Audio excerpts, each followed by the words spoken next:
مرزا صاحب کا بیٹا مرزا صاحب کے روزوں کی ترتیب بیان کرتے ہوئے اپنی کتاب میں لکھتا ہے، بیان کیا مجھ سے حضرت والدہ صاحبہ نے کہ جب حضرت مسیح موعود کو دورے پڑنا شروع ہوئے تو آپ نے اس سال سارے رمضان کے روزے نہیں رکھے اور فدیہ ادا کر دی۔ دوسرا رمضان آیا تو آپ نے روزے رکھنے شروع کیے، مگر 8-9 روزے رکھے تھے کہ پھر دورہ ہوا اور اس لیے باقی روزے چھوڑ دیے اور فدیہ ادا کیا۔ اس کے بعد جو رمضان آیا تو اس میں آپ نے 10-11 روزے رکھے تھے کہ پھر دورے کی وجہ سے روزے ترک کرنے پڑے اور آپ نے فدیہ ادا کر دیا۔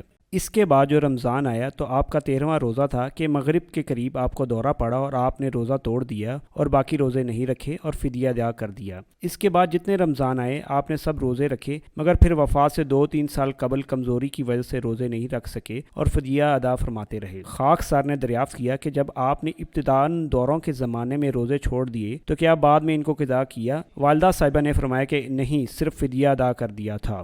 مرزا صاحب کا بیٹا مرزا صاحب کا ایک واقعہ بیان کرتے ہوئے لکھتا ہے، اس مؤخرت ذکر سفر میں حضور نے لدھیانہ میں ایک لیکچر دیا جس میں ہندو، عیسائی، مسلمان اور بڑے بڑے معزز لوگ موجود تھے۔ 3 گھنٹے حضور اقدس نے تقریر فرمائی، حالانکہ باوجہ سفر دہلی کچھ طبیعت بھی درست نہ تھی۔ رمضان کا مہینہ تھا، اس لیے حضور اقدس نے بوجہ سفر روزہ نہ رکھا تھا۔ اب حضور اقدس نے 3 گھنٹہ تقریر جو فرمائی تو طبیعت پر ذوف سا طاری ہوا۔ مولوی محمد احسن صاحب نے اپنے ہاتھ سے دودھ پلایا، جس پر ناواقف مسلمانوں نے اعتراضاً کہا کہ مرزا رمضان میں دودھ پیتا ہے اور شور کرنا چاہا، لیکن چونکہ پولیس کا انتظام اچھا تھا، فوراً یہ شور کرنے والے مسلمان وہاں سے نکال دیے گئے۔ مرزا صاحب کے بیٹے ایک اور جگہ لکھتے ہیں، ڈاکٹر میر محمد اسماعیل صاحب نے مجھ سے بیان کیا کہ ایک دفعہ لدھیانہ میں حضرت مسیح موعود نے رمضان کا روزہ رکھا ہوا تھا کہ دل گھٹنے کا دورہ ہوا اور ہاتھ پاؤں ٹھنڈے ہو گئے۔ اس وقت غروب آفتاب کا وقت بہت قریب تھا، مگر آپ نے فوراً روزہ توڑ دیا۔ آپ ہمیشہ شریعت میں سہل راستہ کو اختیار فرمایا کرتے تھے۔ قادیانی حضرات ذرا توجہ کریں کہ ایک شخص جو ذلی بروزی محمد مصطفیٰ صلی اللہ علیہ وآلہ وسلم ہونے کا دعوے دار ہے اور اس کی بنیاد وہ اس چیز کو بناتا ہے